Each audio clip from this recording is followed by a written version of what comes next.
Good evening सभी को। तो आज हम जो है केमिकल काइनेटिक्स का नेक्स्ट चैप्टर कवर कर रहे हैं, जिसमें हम पढ़ेंगे factors affecting the rate of reaction. जो केमिकल रिएक्शंस के रेट होते हैं उनको कौन कौन से ऐसे फैक्टर्स हैं जो प्रभावित करते हैं, उनके बारे में हम समझेंगे। साथ के साथ हम जो है दो लॉज के बारे में पढ़ेंगे, लॉ ऑफ एक्टिव मास, ठीक है, एंड दूसरा है हमारे पास रेट एक्सप्रेशन लॉ या फिर सिंपली रेट लॉ। साथ के साथ हम रेट कांस्टेंट के बारे में भी जानेंगे, रेट कांस्टेंट क्या होता है, इसकी एसआई यूनिट्स क्या होती हैं, या डिफरेंट केमिकल रिएक्शंस के लिए रेट कांस्टेंट की वैल्यूज़ या उसकी जो यूनिट्स होती हैं वो क्या होती हैं। तो चलिए स्टार्ट करते हैं। सबसे पहले तो हम इस बात पे डिस्कशन करते हैं कि वो कौन से फैक्टर्स हैं जिनसे रेट ऑफ रिएक्शंस प्रभावित होते हैं यानी अफेक्ट होते हैं। तो मेन जो हैं वो हैं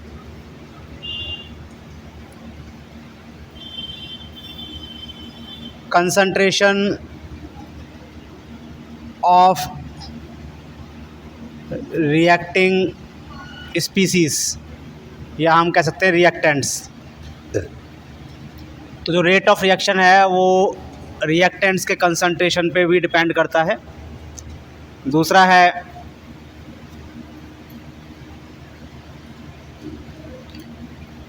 टेम्परेचर ऑफ रिएक्शन, किस टेम्परेचर पे रिएक्शन हो रहा है उस पर भी डिपेंड करता है। तीसरा है nature of reactants and products और रिएक्टेंट के बॉन्ड किस नेचर के हैं, क्या वो आसानी से टूट सकते हैं रिएक्टेंट के बॉन्ड, और क्या प्रोडक्ट के बॉन्ड आसानी से बन सकते हैं, इस बात पर भी रेट ऑफ रिएक्शन डिपेंड करता है। फोर्थ है हमारे पास presence of catalyst in chemical reaction, क्या केमिकल रिएक्शन में किसी कैटलिस्ट का इस्तेमाल हुआ है। जनरली कैटलिस्ट क्या होते हैं, रेट ऑफ रिएक्शन को बढ़ा देते हैं।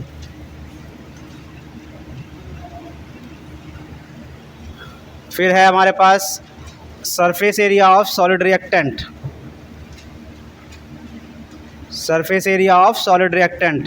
जो सॉलिड रिएक्टेंट होते हैं उनका सरफेस एरिया ज़्यादा होता है तो रेट ऑफ रिएक्शन भी क्या होता है, ज़्यादा होता है। Exposure to radiations like sunlight. तो अगर हम कुछ केमिकल रिएक्शंस ऐसे होते हैं जिनको अगर हम सनलाइट के प्रेजेंस में करें तो बहुत फास्ट हो जाते हैं, क्या बात है, फास्ट हो जाते हैं। तो ये 6 फैक्टर्स हैं जिनको वन बाय वन करके हम डिस्कशन करेंगे इनका, और जानेंगे कि इन फैक्टर्स के द्वारा रेट ऑफ रिएक्शन पे क्या फ़र्क पड़ता है, क्या चेंज आता है। ठीक है बेटा, तो उतार लो इसको अभी। तो ये पहले फैक्टर पे हम डिस्कशन करते हैं कि जो रेट ऑफ रिएक्शन होता है वो रिएक्टेंट्स के कंसंट्रेशन पे किस प्रकार से डिपेंड करता है। तो देखिए इन जनरल जो रेट ऑफ रिएक्शन होता है वो डायरेक्टली प्रोपोर्शनल होता है किसके, कंसंट्रेशन ऑफ रिएक्टेंट्स। अगर आपने किसी वेसल के अंदर मान लो रिएक्टेंट्स लिए हैं, ये मेरे पास मान लो रिएक्टेंट है, तो इस रिएक्टेंट का जितना हाई कंसंट्रेशन होगा, ज़्यादा कंसंट्रेशन होगा, रेट ऑफ रिएक्शन भी क्या होगा, उतना ही ज़्यादा होगा। ठीक है, so in general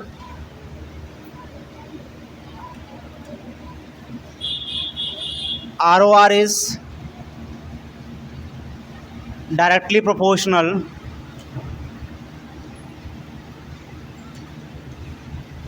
to the concentration of reactants. Higher the concentration of reactants,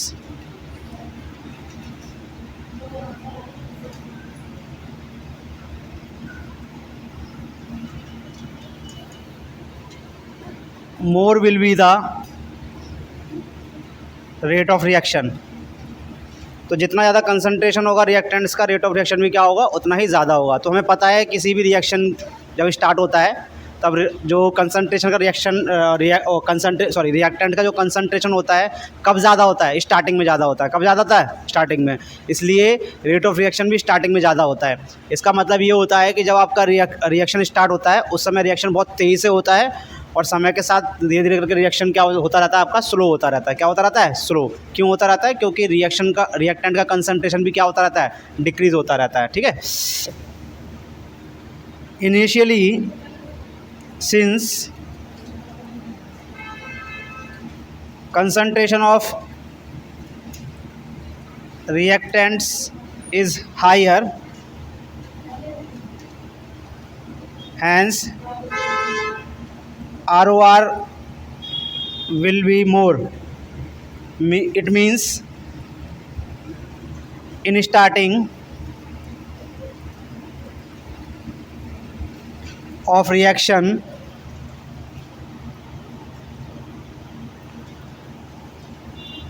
speed is fast, या हम कह सकते हैं रिएक्शन तेज़ी से होता है। रिएक्शन कैसे होता है, तेज़ी से होता है। ठीक है। तो एग्ज़ाम्पल लेते हैं, इसको इस तरह से कर लेना। एग्ज़ाम्पल्स लेते हैं। जैसे हम एग्ज़ाम्पल की बात करें तो अगर हम एक लकड़ी के टुकड़े को एयर में जलाने की कोशिश करते हैं और उसी लकड़ी के टुकड़ों को हम जो है प्योर ऑक्सीजन में जलाने की कोशिश करते हैं, तो किस में तेज़ी से जलेगा, वो प्योर ऑक्सीजन में। क्यों, क्योंकि एयर के अंदर ऑक्सीजन का कंसंट्रेशन कितना है, 21%। कितना है, 21%। वहीं प्योर ऑक्सीजन में ऑक्सीजन कितनी है, 100%। तो आपने देखा कंसंट्रेशन ज़्यादा हो गया। जब कंसंट्रेशन ज़्यादा हो गया तो रिएक्शन का रेट भी क्या हो जाएगा, ज़्यादा हो जाएगा। तो वही लकड़ी प्योर ऑक्सीजन में क्या होगी, ज़्यादा तेज़ी से जलेगी। क्या होगी, ज़्यादा तेज़ी से जलेगी। For example, a log of wood burns slowly in air, 21% oxygen, while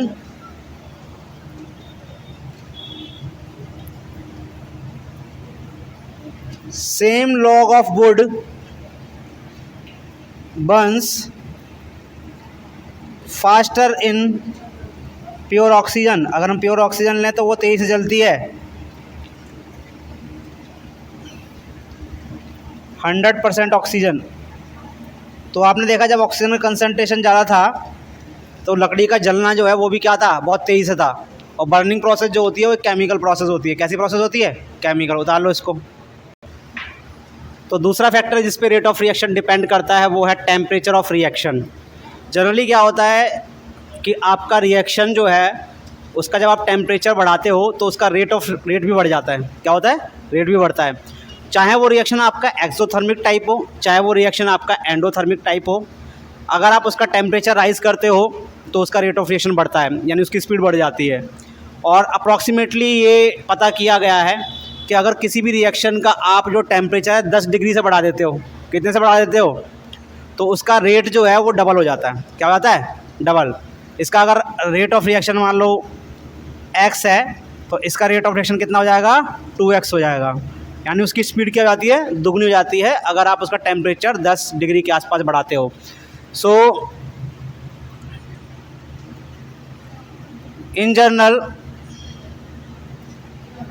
ROR increases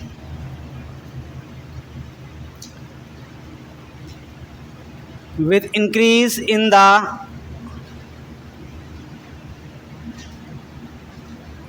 temperature of reacting medium। अगर आप टेम्परेचर राइज करते हो तो आपका जो ROR है वो भी क्या होता है, बढ़ता है। ठीक है। It has been found that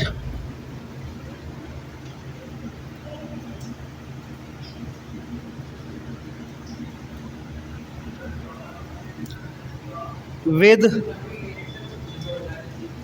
10 degree rise, हम रेट की बात कर रहे हैं बेटा, हम थर्मोडायनेमिक एस्पेक्ट्स की बात नहीं कर रहे। वो थर्मोडायनेमिक वाला अलग होता था, एंथैल्पी चेंज हो जाती थी। हम यहाँ पे स्पीड की बात कर रहे हैं। तभी हमने देखा है कि ज़्यादातर रिएक्शन हम जब करवाते हैं जब थोड़ा सा हीट कर लेते हैं टेस्ट ट्यूब को, क्या कर लेते हैं, हीट। अगर हमारे पास डाइल्यूट एसिड है तो उसको हल्का सा हीट करना होता है तो रिएक्शन बहुत तेज़ी से होता है. It has been found that with 10 degree Celsius rise in temperature, rate of reaction almost becomes doubled. कितना हो जाता है? डबल हो जाता है वो. ठीक है, चाहे वो केमिकल रिएक्शन आपके एक्सोथर्मिक हो या एंडोथर्मिक हो. ठीक है बेटा, और डाल लो. तो जब आप टेम्परेचर बढ़ाते हो तो रेट ऑफ रिएक्शन क्या होता है आपका, वो भी बढ़ता है साथ के साथ, चाहे वो रिएक्शन एंडोथर्मिक टाइप के हो या फिर कैसे हो, एक्सोथर्मिक हो. ठीक है, तो जो थर्ड फैक्टर है इस पे रेट ऑफ रिएक्शन डिपेंड करता है वो है nature of reactants and products. इसमें हम चीज़ ये समझने की कोशिश करते हैं कि जब कोई रिएक्शन होता है तो उस रिएक्शन में क्या घटना घटती है कि जो रिएक्शन के एटम्स हैं या रिएक्शन के जो पार्टिकल्स हैं रिएक्टेंट्स के, वो उनके बॉन्ड टूटते हैं. उनके बॉन्ड क्या होते हैं? टूटते हैं. यानी रिएक्टेंट के पार्टिकल्स के बॉन्ड टूटते हैं और वहीं पर प्रोडक्ट के पार्टिकल्स के बॉन्ड क्या होते हैं? बनते हैं, नए बॉन्ड. यानी पुराने जो रिएक्टेंट के बॉन्ड हैं वो ब्रेक होते हैं और प्रोडक्ट के नए बॉन्ड क्या होते हैं? बनते हैं. अब कितनी आसानी से रिएक्टेंट के बॉन्ड टूट रहे हैं और कितनी आसानी से प्रोडक्ट के बॉन्ड बन रहे हैं, इसी पे डिपेंड करता है रेट ऑफ रिएक्शन. अगर आपके रिएक्टेंट के पार्टिकल के बॉन्ड आसानी से टूट जा रहे हैं और प्रोडक्ट के पार्टिकल्स के बॉन्ड आसानी से बन जा रहे हैं तो रेट ऑफ रिएक्शन क्या होगा? हाई होगा. क्या होगा? हाई. अगर रिएक्टेंट के पार्टिकल्स के बॉन्ड जल्दी टूट नहीं रहे और प्रोडक्ट के पार्टिकल के बॉन्ड जल्दी बन नहीं रहे तो रेट ऑफ रिएक्शन क्या होगा? स्लो होगा, यानी वो रिएक्शंस धीरे होंगे. ठीक है, so a chemical reaction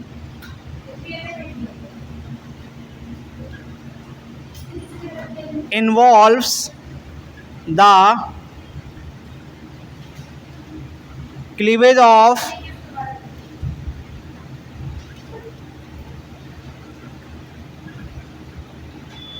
old bonds of reactants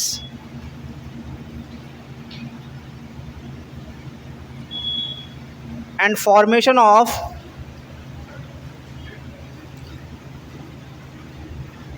new bonds of products more easily या more ease with which this happens higher will be या high will be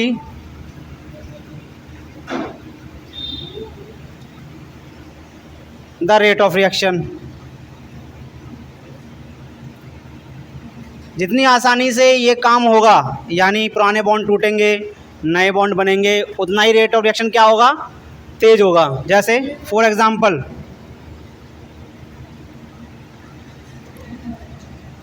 oxidation of carbon monoxide. Carbon monoxide का oxidation CO2 में बहुत ही slow process है क्योंकि जो old bond है वो आसानी से टूटते नहीं हैं और नए बॉन्ड आसानी से बनते नहीं हैं, तो ये स्लो है. बहुत स्लो का मतलब है ROR इज़ लो. वहीं पर निट्रिक ऑक्साइड का ऑक्सीडेशन, NO का ऑक्सीडेशन NO2 में, ये बहुत ही फास्ट होता है, यानी इसका रेट ऑफ रिएक्शन हाई है. इसका रेट ऑफ रिएक्शन क्या है? हाई है. तो आपने देखा कि अगर आसानी से बॉन्ड टूट जाते हैं रिएक्टेंट के और साथ के साथ आसानी से बॉन्ड बन जाते हैं प्रोडक्ट के तो रेट ऑफ रिएक्शन क्या होता है? हाई होता है. उतार लो बेटा. तो हम जो है नेक्स्ट इफेक्ट पढ़ने जा रहे हैं जो कि रेट ऑफ रिएक्शन को प्रभावित करता है, वो है कैटलिस्ट का प्रेजेंस. देखिए कई सारे रिएक्शंस ऐसे होते हैं जो स्लो होते हैं थोड़े से, और अगर उसमें एक प्रॉपर कैटलिस्ट का इस्तेमाल किया जाए तो वो रिएक्शंस क्या हो जाते हैं? फास्ट हो जाते हैं. ठीक है, अब ये कैटलिस्ट क्या होता है? कैटलिस्ट जो होता है एक फॉरेन मटेरियल होता है, एक एक्सटर्नल मटेरियल होता है जो कि जनरली मेटल्स हो सकते हैं. क्या होते हैं? मेटल्स, या कोई अलॉय हो सकता है या मेटल ऑक्साइड्स हो सकते हैं. इनके प्रेजेंस से क्या होता है कि जो स्पीड है केमिकल रिएक्शन की वो बढ़ जाती है. दूसरी बात ये है, कैटलिस्ट जो होते हैं ये खुद रिएक्शन में पार्टिसिपेट नहीं करते हैं। इसका मतलब ये जितने आपने कैटलिस्ट, जितना अमाउंट में कैटलिस्ट मिलाया है उतना ही अमाउंट में आपको कैटलिस्ट बाद में क्या होता है, प्राप्त हो जाता है। ठीक है। सो कैटलिस्ट की हेल्प से जो है रेट ऑफ रिएक्शन को क्या कर देते हैं हम, इंक्रीज कर देते हैं। क्या कर देते हैं, इंक्रीज। ठीक है। In general presence of a proper या presence of a catalyst in some reactions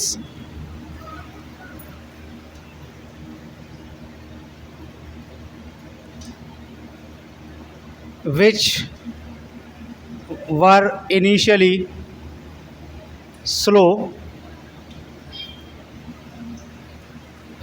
increases the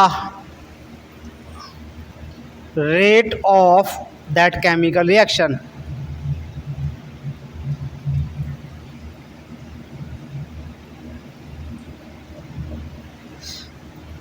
ठीक है। और कैटलिस्ट क्या होते हैं, catalyst are foreign materials. Foreign का मतलब ये नहीं विदेश से आए हैं, बाहरी कुछ तत्व होते हैं, लाइक मेटल्स, अलॉयस या मेटल ऑक्साइड्स। जनरली मेटल्स जो होते हैं डी ब्लॉक के होते हैं, which affect the speed of reaction without itself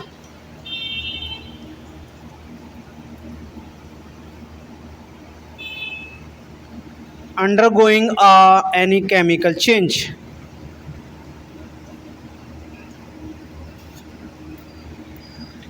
जैसे एग्जाम्पल देखते हैं हम, एग्जाम्पल की बात करें तो अगर हम H2 गैस को एंड O2 गैस को नॉर्मल कंडीशन में रिएक्ट करने की कोशिश करेंगे रूम कंडीशन में, तो कोई भी रिएक्शन नहीं होगा। ठीक है। वहीं पर अगर हम फाइनली डिवाइडेड प्लेटिनम ले लें, यानी H2 गैस और O2 गैस को चैम्बर में बंद कर दिया हमने, चैम्बर के अंदर, और PT ले लिया हमने, फाइनली डिवाइडेड। फाइनली डिवाइडेड का मतलब होता है महीन, पिसा हुआ। तो वो रिएक्शन हो जाता है आपका, तो वो आपका रिएक्शन क्या होता है, हो जाता है। ठीक है। इसी तरह से अगर हम हैबर्स प्रोसेस की बात करें, किसकी बात करें, हैबर्स प्रोसेस की, जिसमें हम जो है N2 एंड H2 की मदद से अमोनिया प्राप्त करते हैं। क्या प्राप्त करते हैं, अमोनिया। तो इस केस में जो है हम आयरन लेते हैं एज अ कैटलिस्ट और 200 ATM का प्रेशर लेते हैं। आयरन लेते हैं, 200 ATM का प्रेशर लेते हैं। तो यहाँ पे जो आयरन लेते हैं वो कैटलिस्ट के रूप में इस्तेमाल होता है, और यहाँ पे मोलिब्डेनम भी ले सकते हैं प्रोमोटर के रूप में। तो यहाँ पे N2 और 3H2 का रिएक्शन हो रहा है। अगर हम नॉर्मल कंडीशन में रिएक्शन करवाएंगे तो रिएक्शन नहीं होगा नॉर्मल कंडीशन में, लेकिन इस कंडीशन में रिएक्शन हो जाएगा। ठीक है। तो ये भी हमारे पास एग्जाम्पल है। तो पहला एग्जाम्पल तो ये है एंड दूसरा एग्जाम्पल ये है आपका। इस तरह से बहुत सारे एग्जाम्पल्स होते हैं। ठीक है। जिसमें कैटलिस्ट की हेल्प से क्या करते हैं, रेट ऑफ रिएक्शन को चेंज करते हैं। उतार लो बेटा। तो जो फिफ्थ फैक्टर है हमारे पास जो रेट ऑफ रिएक्शन को अफेक्ट करता है वो है surface area of solid reactants. देखिए जो रिएक्टेंट्स होते हैं वो आपके गैसियस फॉर्म में, लिक्विड फॉर्म में या सॉलिड फॉर्म में हो सकते हैं। और अगर आपके रिएक्टेंट सॉलिड फॉर्म में हैं, ठीक है, तो उस केस में जब उनका सरफेस एरिया ज़्यादा लोगे आप या उनका सरफेस एरिया बढ़ा दोगे रिएक्टेंट्स का, तो आपका रेट ऑफ रिएक्शन भी बढ़ जाता है। रेट ऑफ रिएक्शन क्या होता है, बढ़ जाता है। एग्जाम्पल लेते हैं, मान लीजिए आपके पास एक लकड़ी का टुकड़ा है, ए लॉग ऑफ वुड, ठीक है। इसमें आप देखेंगे इसका सरफेस एरिया ये बाहर वाला है और ये साइड वाला है। आप इसको जलाने की कोशिश करते हैं, ठीक है, जल रहा है ऑक्सीजन में या फिर एयर में। अब आप इसको छोटे छोटे पीस कर लीजिए, कुल्हाड़ी से फाड़ के इसके छोटे छोटे टुकड़े कर लीजिए। अब जलाने की कोशिश करिए तो किस केस में जल्दी से जल जाएगा ये? लास्ट वाले केस में, जब आपने इसके छोटे छोटे टुकड़े कर लिए थे। तो इसलिए लकड़ी को जब जलाना होता है तो हम उसको चीरते हैं। क्या करते हैं? चीर लेते हैं, क्योंकि अगर हम पूरा लकड़ी का वो जलाने की कोशिश करेंगे तो बहुत देर तक जलता रहेगा वो, यानी उसकी स्पीड क्या होगी? बहुत स्लो होगी। जलेगा लेकिन बहुत देर तक जलता रहेगा। और उसी को अगर जल्दी जलाना हो तो हम उसके क्या कर लेते हैं? छोटे छोटे टुकड़े कर लेते हैं, जिससे उसका सरफेस एरिया क्या होता है? बढ़ जाता है। ठीक है, तो सॉलिड रिएक्टेंट के केस में भी यही करते हैं। अगर आपका रिएक्टेंट सॉलिड है तो उसके सरफेस एरिया को हम बढ़ा लेते हैं। और कैसे बढ़ाते हैं? उसको पाउडर के फॉर्म में लेकर या उसको शीट के फॉर्म में लेकर, इस तरह से हम उसके सरफेस एरिया को क्या कर देते हैं? बढ़ा देते हैं। ठीक है,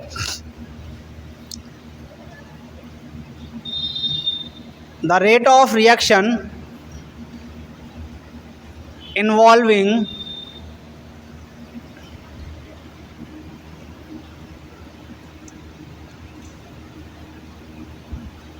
solid reactants increases with increase in the surface area of reactants.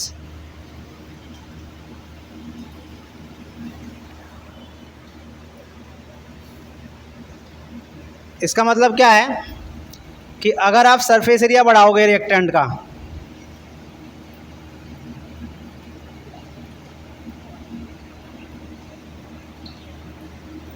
तो आपका ROR भी बढ़ेगा।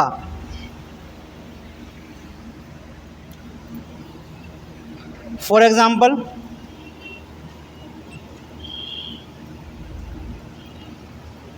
A single log of board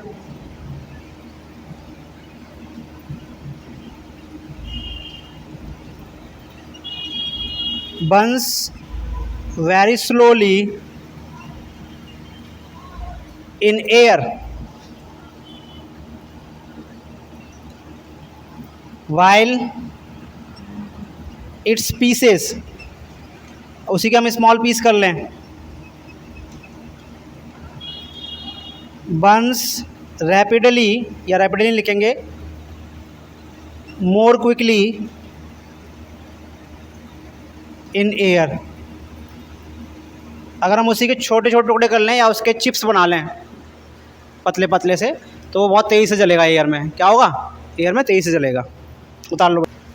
तो लास्ट फैक्टर है हमारे पास जिससे रेट ऑफ रिएक्शन चेंज हो सकता है, वो है एक्सपोजर